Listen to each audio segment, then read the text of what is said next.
Finalmente, a Bíblia mais antiga que nós temos em Novo Hamburgo, né, uma Bíblia que veio com os imigrantes alemães, retornou à sua casa, né, retornou à Casa Schmidt-Presser, né, que é o museu histórico da cidade, e essa Bíblia veio com a família de João Pedro Schmidt. Né.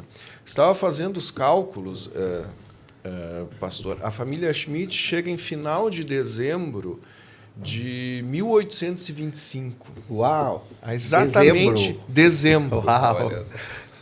Então, essa... De que ano, desculpa? 1825, há exatamente Uau. 200 anos atrás. Eu chego a ficar arrepiado. Impressionante, né? Porque é Uau. um...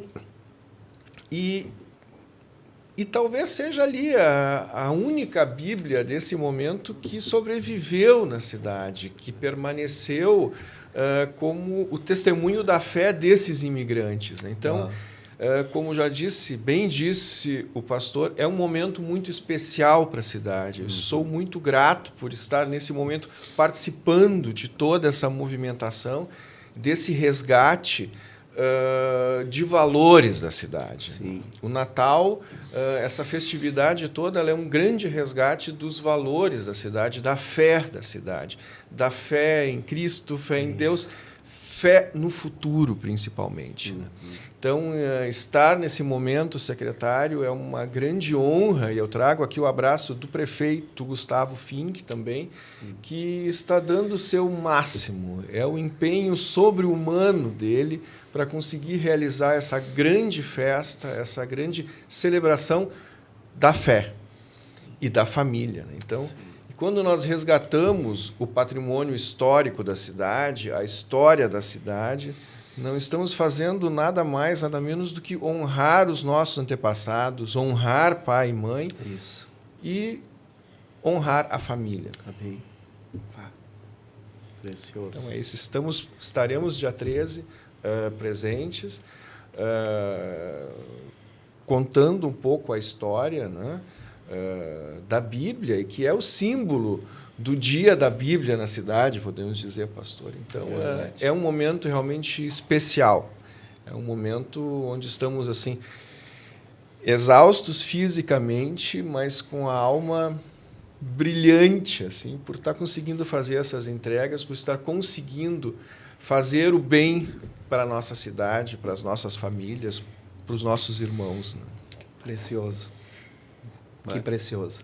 Essa história agora e essa data que você acabou de falar foi tremendo para mim aqui. Eu ainda estou pesquisando, pastor, para tentar entender onde eles estavam no dia 13. Né? Eles chegaram ali bem finalzinho de dezembro, chegaram em São Leopoldo. Já estavam no Rio Grande do Sul, obviamente. Né? Então, os imigrantes alemães, assim como todos os outros, hoje teriam outro status, hoje seriam refugiados, que realmente eles estavam fugindo da fome, estavam fugindo da miséria humana. E encontraram nesse país que é maravilhoso, com todas as mazelas que nós temos. O Brasil é um grande país, o nosso estado é um grande estado, nossa cidade é uma cidade maravilhosa, com uma história assim honrosa, né? Sim. Então é isso tudo que nós precisamos resgatar e projetar o futuro, buscar um futuro ainda melhor. Precioso. Eu tenho que parar de falar, porque eu, quando vejo o microfone, eu não paro. Né? Então, não, bacana. mas é um momento especial para todos nós. Sim, com certeza, né? O Natal ele tem um significado. Eu costumo dizer que o Natal ele tem um clima diferente, né? Ele traz algo especial, né? Na sua essência, né? E eu vejo que isso é muito importante e a gente precisa entender também alguns fatos que realmente norteiam, né? Toda a história da chegada, como foi, né? E tal. E assim nesse sentido, tu tem algum spoiler que tu pode liberar para nós? Sei que tu vai falar mais especificamente, né? No dia lá e tal. Olha, Novo Hamburgo é uma das poucas cidades, eu acho que no Brasil, que tem a casa do fundador da cidade. Johann Peter Schmidt é considerado o fundador de Novo Hamburgo. Né? E a casa dele existe em Hamburgo Velho, ao lado da Fundação Scheffel. É um museu que está aberto ao público. Também peço a todos que sigam a Fundação Scheffel e a Casa Schmidt-Presser nas redes sociais. Nós temos muitos eventos lá. Eu fui o curador da Fundação Scheffel, que também cuida da Casa Schmidt-Presser por 28 anos, né? Antes de ser secretário, mas o amor continua o mesmo, né? E então Novo Hamburgo tem a casa do primeiro imigrante que veio para essa terra. Temos a casa e temos todo o lote também dele, o lote, a área de terras, a gleba de terras dele, que hoje é o Parcão, né? Uau. Então é um caso único também. E essa área, essa casa, ela foi tombada como patrimônio histórico nacional lá em 1985. Então foi o primeiro bem relativo à imigração alemã tombado no Brasil, né? Então, outro fato importante. E agora nós temos também essa grande, não pode-se dizer peça, ela transcende a ser uma peça do museu, né? Mas ela é o símbolo, como eu já disse, da fé imigrante, né? Então, vejam bem, eles estão vindo da Europa, uma viagem de meses num navio, e está ali na bagagem deles a palavra de Deus. De Deus. Então é realmente muito significativo nós termos a casa, nós termos a gleba de terras, a terra muito importante para esse imigrante, né? E com a Bíblia também. Então eu creio que nós temos agora o conjunto completo em Hamburgo Velho. Maravilhoso. Maravilhoso. Que benção. Aproveitando esse gatilho ali, tem algum registro assim das tradições e costumes, né, do povo que quando vieram para cá, né, coisas que eles faziam? Bom, a religiosidade era a fé. Não falo em a religião, falo em fé, como o pastor tão bem definiu. A fé foi o que segurou essas famílias, né? Você tem que pensar que eles saem de uma Europa numa situação frágil, né? Vem para um país desconhecido, um lugar selvagem ainda, né? Então, as duas coisas que eles tinham era a sua família e a sua fé. Né? Uau! Então, tem registros de Natal, era sempre uma festa, eram preparados biscoitos, quitutes natalinos, né? A árvore, o presépio também tem um significado muito importante em todas as religiões. Sim. Né? E com certeza, o Natal, a Páscoa eram as principais festividades na colônia alemã lá no início, né? E sempre próximo ao canto coral também, né? Que também é muito importante, né? Então, o canto de hinos religiosos durante os cultos, durante os ofícios, era sempre muito presente essa questão da música também, né? Legal. Aquelas bolachinhas, né? Que até hoje nós temos os biscoitos, né? Sim. Com glacê em cima, né? Com merengue em cima. Não, e esses biscoitos, inclusive, eram hoje, usados, né, para decorar a árvore de Natal. Né? Olha só. Então, as crianças comentam, a minha avó comentava isso, que eles só podiam comer os biscoitos depois do Natal ter passado, né? Então, eles tiravam da árvore o enfeite e ganhavam, então, os seus biscoitos, né? Então, era tudo muito comedido, era tudo muito econômico, né? Sim, eles vieram em um momento de muita crise, de muita miséria, né? De muita pobreza. Sim, era final das guerras napoleônicas na Europa, ali, 1815. E teve também um outro momento muito triste na Europa, que foi em 1816, que foi a erupção do Monte Tambora, se eu não me engano, e que deixou a Europa sem verão, sem sol, né? Então foi o ano da fome, né? Meu Deus. E eles tiveram que se recuperar ali por 5, 10 anos até conseguir partir para o Brasil.